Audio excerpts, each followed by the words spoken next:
एक विशेष उपक्रम सुरू करण्यात आला. त्या सध्या मोठ्या चर्चेत आहे. नुकत्याच दिल्लीतील विद्यार्थ्यांच्या आंदोलनानंतर महाराष्ट्र भाजपानं युवक आणि विद्यार्थ्यांपर्यंत केंद्र सरकारच्या शिक्षण रोजगाराशी संबंधित योजनांची माहिती पोहोचवण्यासाठी धन्यवाद मोदीजी या नावाने व्यापक जनसंपर्क मोहीम सुरू केली आहे.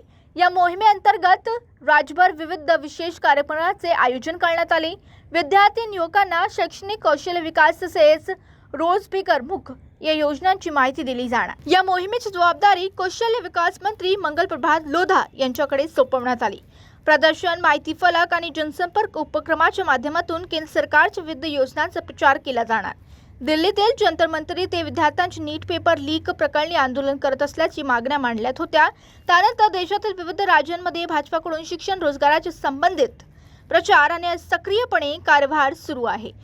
या अभियानादरम्यान राष्ट्रीय शिक्षण धोरण, पीएम श्री शाळा, पीएम ई विद्या दीक्षा पोर्टल आणि प्रधानमंत्री विद्यालक्ष्मी योजना, प्रधानमंत्री शिष्यवृत्ती योजना तसेच IIT, IIM, एम्स सारख्या संस्थांच्या विस्तार आणि त्यांच्या संबंधित सुरू करण्यात आले आहे. त्यांची माहिती विद्यार्थ्यांपर्यंत पोहोचवली जाणार. पक्षाच्या मते या उपक्रमाचा मुख्य उद्देश विद्यार्थी आणि युवकांमध्ये केंद्र सरकारच्या शिक्षण व कौशल्य विकास योजनांबाबत जागरूकता निर्माण करणं आणि अधिकाधिक लाभपर्यंत पोहोचवण्याचं आहे. Bureau report, DC news Marathi, Mumbai.